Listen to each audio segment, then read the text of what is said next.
हाय छात्रों, good morning. किरण classes channel पे आप सभी का स्वागत, वंदन एवं अभिनंदन है। आपके बीच में चौरसिया सर आ चुके हैं। जीएस और करंट से संबंधित सारी महत्वपूर्ण चर्चाएं होंगी। आज हम लोग पढ़ेंगे ज्वालामुखी। किसके बारे में? ज्वालामुखी। लेकिन इससे पहले, आने से पहले हम आपसे कुछ एक्ट और अधिनियम की बात करेंगे। जैसे प्रथम वन नीति कब आई थी? प्रथम वन नीति जो आई थी 1951-52 में। और वन नीति का जनक कौन है? के.एम. मुंशी। कौन है वन नीति का जनक? के.एम. मुंशी है। फिर इसके बाद में बात करें कि वन्य जीव संरक्षण अधिनियम कब आया, तो वन्य जीव संरक्षण अधिनियम 1972 में आया। फिर इसके बाद में टाइगर प्रोजेक्ट योजना की बात करें तो टाइगर प्रोजेक्ट योजना 1973 में आया। फिर इसके बाद में जैव विविधता अधिनियम की बात करेंगे तो जैव विविधता अधिनियम कब आया? 2002 में। जल प्रदूषण अधिनियम की बात करेंगे तो जल प्रदूषण अधिनियम कब आया? 1974 में। फिर इसके बाद में उपभोक्ता का अधिकार अधिनियम कब आया? उपभोक्ता का अधिकार संरक्षण अधिनियम कब आया? तो ये जुलाई 2019 में आया। पर्यावरण संरक्षण अधिनियम कब आया? 1986 में आया। सूचना का अधिकार अधिनियम कब आया? 12 अक्टूबर 2005 को आया। और इसके बाद में एलिफेंट प्रोजेक्ट योजना कब आया? 1992 में। किसान क्रेडिट कार्ड योजना कब आई? 1998 में। और किसान बही योजना कब आई?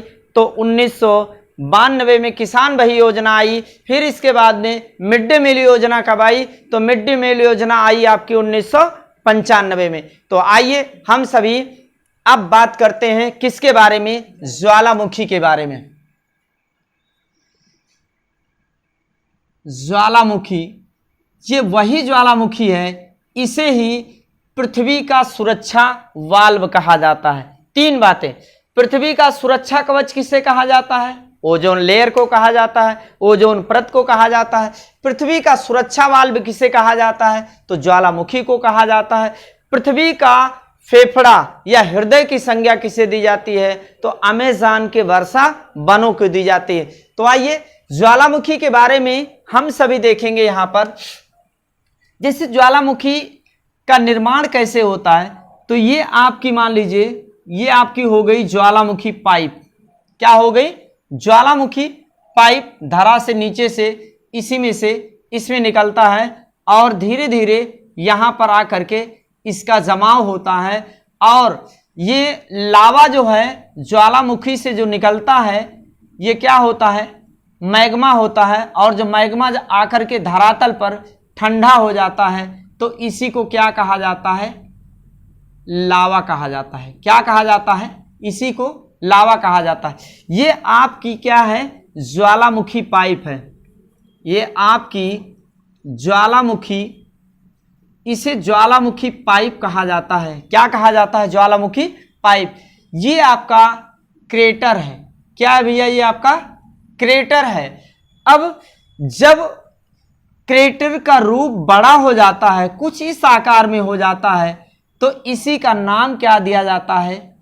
काल्डेरा इसे कहा जाता है। क्या कहा जाता है भैया? इसे काल्डेरा के नाम से जाना जाता है। अब ये जो बड़ा आकार होता है इसी को क्या नाम दिया जाता है? काल्डेरा। और एक समय ऐसा आता है, जैसे एक प्रश्न खूब बनता है कि ज्वालामुखी से सबसे अधिक मात्रा में कौन सा पदार्थ निकलता है? तो जलवाष्प। क्या निकलता है भैया? जलवाष्प। इसके अलावा आपका कार्बन डाइऑक्साइड है, सल्फर डाइऑक्साइड है। फिर इसके बाद में अन्य तत्व आपके निकलते हैं, लेकिन पहले स्थान पे किसका नाम है? जलवाष्प का।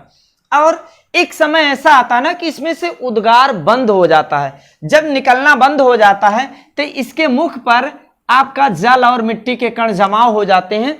और ये जल का जब एक बड़ा आकार ले लेता है तो इसी को क्या कहा जाता है? ज्वालामुखी प्रक्रिया द्वारा निर्मित झील कहा जाता है। जैसे कि भारत में एक झील मानी जाती है महाराष्ट्र की लोनार झील, इसे उल्का पिंडों द्वारा निर्मित झील भी की संज्ञा दी जाती है। और साथ में यह भी मान्यता है कि ज्वालामुखी प्रक्रिया द्वारा एकमात्र भारत की निर्मित झील लोनार झील, और लोनार झील जो है वो महाराष्ट्र में। अब ज्वालामुखी के प्रकार देखेंगे कि ज्वालामुखी कितने प्रकार की है। तो सबसे पहले है सक्रिय ज्वालामुखी। सक्रिय ज्वालामुखी। फिर दूसरे स्थान पर प्रसुप्त ज्वालामुखी है। प्रसुप्त ज्वालामुखी। और इसी को सुषुप्त ज्वालामुखी भी कहा जाता है। और अगला है आपका शांत ज्वालामुखी। शांत ज्वालामुखी, एक एक लाइन इनके बारे में सुन लीजिए। सक्रिय ज्वालामुखी तो इसमें हमेशा उद्गार होता रहता है रुक रुक करके, लेकिन जो प्रसुप्त ज्वालामुखी है इसका क्या है कि अभी इधर निकट में कोई इसमें उद्गार नहीं हुआ है, लेकिन भविष्य में प्रसुप्त ज्वालामुखी से उद्गार हो सकता है। और शांत ज्वालामुखी में क्या है कि ना तो अभी हुआ है अतीत में और ना तो आने वाले कल में होने की संभावना है, इसलिए इसे शांत ज्वालामुखी कहा जाता है। अब हम लोग केवल और केवल एग्जाम्पल पूछेंगे। एग्जाम्पल ही आपका प्रश्न एग्जाम में बनता है, एग्जाम्पल से, कि कौन सा ज्वालामुखी सक्रिय किस स्थान पर या किस देश में पाया जाता है। तो आइए इसी के बारे में हम लोग देखेंगे और पहली ज्वालामुखी सक्रिय के आधार पर बात करेंगे। तो भारत में तो क्या है, दो ही ज्वालामुखी है, एक तो वैरन है और दूसरा नारकोंडम है। सक्रिय ज्वालामुखी विश्व में लगभग इसकी संख्या 500 बताई गई। कितनी बताई गई है? 500। अब कौन कौन सी है सक्रिय ज्वालामुखी, इनके बारे में आइए देखा जाए। तो जैसे सबसे पहले बात करें कीलायु ज्वालामुखी। कीलायु ज्वालामुखी इसे आप सभी नोट करेंगे। कीलायु ज्वालामुखी अलास्का राज्य में है। कहाँ है भैया? अलास्का में और यूएसए के अलास्का के पास हवाई द्वीप है, वहीं पर यह स्थित है। फिर इसके बाद में समेरू है और भैया मेरापी है। ये दोनों केवल आपको याद रखना है, ये दोनों इंडोनेशिया की है। इंडोनेशिया की खूब पूछी जाती है एग्जाम में। समेरू और मेरापी ज्वालामुखी किस देश की है? इंडोनेशिया, जिसकी राजधानी जकार्ता है। फिर इसके बाद में माउंट एरेबस, सॉरी पहले माउंट एटना लिख लो या एटना खाली लिख लो। एटना जो है ये भैया एक द्वीप है, सिसिली द्वीप पर है। एटना जो है ये सिसिली द्वीप पर है। और दूसरा है स्ट्राम्बोली। स्ट्राम्बोली जो है ये लिपारी द्वीप पर है। कौन सा द्वीप? खूब पूछा जाता है, थोड़ा सा बड़े एग्जाम में पूछा जाता है, लिपारी द्वीप पर। और दोनों जो है ये इटली की है। कहाँ की है? इटली की दोनों ज्वालामुखी है। एटना सिसिली द्वीप पर, स्ट्राम्बोली लिपारी द्वीप पर। एक प्रश्न बनता है कि किस ज्वालामुखी को भूमध्य सागर का प्रकाश स्तंभ कहा जाता है? तो स्ट्राम्बोली ज्वालामुखी को। आगे लिखते हैं, आगे बात करें कोटोपैक्सी।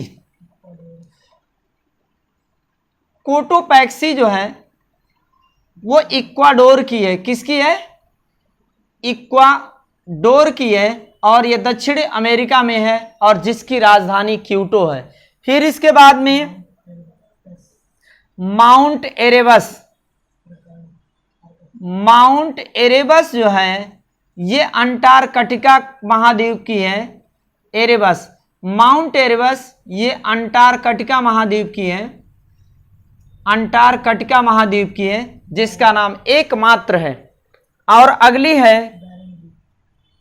वैरन ज्वालामुखी। वैरन जो है ये अंडमान निकोबार द्वीप समूह की है। अंडमान में लिख दे रहा हूं, अंडमान निकोबार द्वीप समूह की से सक्रिय ज्वालामुखी है। फिर आगे आप लिखा जाए माउना लोआ। माउना लोआ जो है ये हवाई द्वीप का है, हवाई द्वीप का है जो कि यूएसए में है। और अगली ज्वालामुखी ओजस डेल सलाडो। ओजस डेल सलाडो है, ये चिली और अर्जेंटीना की सीमा पर, चिली और अर्जेंटीना की सीमा पर है। ये आपका चिली एवं चिली की राजधानी सैंटियागो और अर्जेंटीना की राजधानी ब्यूनस आयर्स। तो ये आपकी सक्रिय प्रकार की ज्वालामुखी खूब पूछी जाती है। कीलायु अलास्का, के पास में है, यूएसए। समेरू मेरापी इंडोनेशिया की है। एटना सिसिली द्वीप पर है। स्ट्रामबोरी लिपारी द्वीप पर है। और दोनों कहाँ है? इटली में। कोटोपैक्सी कहाँ की है? इक्वाडोर की। और सबसे अधिक ऊंचाई पर स्थित ज्वालामुखी आपकी कोटोपैक्सी, कई बार एग्जाम में बना। सबसे अधिक ऊंचाई पर स्थित ज्वालामुखी कोटोपैक्सी इक्वाडोर में। माउंट एरेबस अंटार्कटिका का एकमात्र ज्वालामुखी है। फिर बैरन जो है वो अंडमान निकोबार का, मौना लोआ हवाई द्वीप का, और ओजस डेल सलाडो चिली और अर्जेंटीना की सीमा पर है। एक प्रश्न बनता है कि वो कौन सा ऐसा महाद्वीप है जहां पर एक भी ज्वालामुखी नहीं है, तो वो महाद्वीप का नाम क्या है? ऑस्ट्रेलिया महाद्वीप। कौन सा महाद्वीप है? ऑस्ट्रेलिया महाद्वीप में। अब हम देखेंगे प्रक्षुब्ध ज्वालामुखी के बारे में। तो प्रक्षुब्ध ज्वालामुखी की बात करें, प्रक्षुब्ध ज्वालामुखी, अभी इसकी बात हुई कि ऐसा ज्वालामुखी जिसमें निकट में कोई उद्गार नहीं है लेकिन भविष्य में हो सकता है। आइए सीधे इसके एग्जाम्पल की बात करें कि कौन सा कहां पर स्थित है। जैसे पहले की बात करें तो विसुवियस है। विसुवियस ये भैया एटना, स्ट्राम्बोली और विसुवियस तीनों है इटली का, लेकिन एटना और स्ट्राम्बोली सक्रिय प्रकार का है और विसुवियस कैसा है? ये प्रसुप्त प्रकार का है इटली देश में। फिर इसके बाद में फ्यूजियामा। फ्यूजियामा जो है ये जापान देश की ज्वालामुखी, कहाँ की भैया? जापान की, और जिसकी राजधानी क्या है? टोक्यो है। और यहाँ के वर्तमान में पीएम कौन है? ऐसे है तो सुगा है। आगे क्राकाटोआ या क्राकाताओ जो है ये इंडोनेशिया का है। इंडोनेशिया का है। फिर आपका नारकोंडम अपने भारत में अंडमान का है। नारकोंडम, बस इतना ही सक्रिय प्रसुप्त प्रकार का ये 4-5 ज्वालामुखी है जो एग्जाम में बनता है। आगे देखते हैं नेक्स्ट, शांत ज्वालामुखी। शांत ज्वालामुखी में देख लिया जाए, शांत ज्वालामुखी आपका कौन सा हो जाएगा? पोपा जो है ये भैया म्यांमार का है। पोपा म्यांमार का। देवमंद और कोह सुल्तान, देवमंद और कोह सुल्तान ये दोनों भैया ईरान का है। किसका है? ईरान का। हाँ, एक और देख लिया जाए भैया, किलिमंजारो। किलिमंजारो जो है ये तंजानिया का है। तंजानिया का किलिमंजारो है। एकांगा गोवा,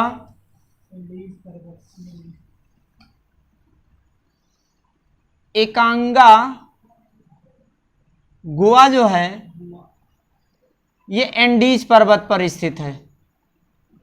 एंडीज पर्वत पर, हालांकि ये उतना महत्वपूर्ण नहीं है। हाँ, किलिमंजारो किस देश का है? तंजानिया। तंजानिया की राजधानी क्या है? डोडोमा है। ईरान की तेहरान है। आपका म्यांमार की राजधानी नेपिता है। तो ये आपके ज्वालामुखी के बारे में इतने महत्वपूर्ण थे। अब जैसे अगस्त महीने की बात करें तो अगस्त महीना ये आपका चल रहा है, और अगस्त महीने में जो दिवस बनता है, जैसे कितना 6 अगस्त हिरोशिमा दिवस, 9 अगस्त आपका नागासाकी दिवस है, और बीच में ही 7 अगस्त भाला फेंक दिवस मनाया गया, क्योंकि नीरज चोपड़ा भारत के भाला फेंक यानी जेवलिन थ्रो में स्वर्ण पदक लेकर के आए। तो 7 अगस्त को भाला फेंक दिवस के रूप में मनाया जाएगा। और 7 अगस्त 1905 को स्वदेशी आंदोलन भी हुआ था। फिर इसके बाद में आपका देखिए 12 अगस्त अंतर्राष्ट्रीय युवा दिवस के रूप में मनाते हैं, और आपका 12 जनवरी राष्ट्रीय युवा दिवस के रूप में मनाते हैं। फिर इसके बाद में आपका 20 अगस्त है। 20 अगस्त को सद्भावना दिवस के रूप में मनाया जाता है। और लास्ट टाइम यानी 29 अगस्त को खेल दिवस के रूप में मनाते हैं। और ये वही खेल दिवस को राजीव गांधी खेल रत्न पुरस्कार जो अभी तक दिया जाता था, इस बार से आपका मेजर ध्यानचंद खेल रत्न पुरस्कार दिया जाएगा। और ये राशि कब दी जाती है, ये पुरस्कार कब दिया जाता है, 29 अगस्त को। तो आपका बहुत बहुत धन्यवाद जी। Okay, thank you.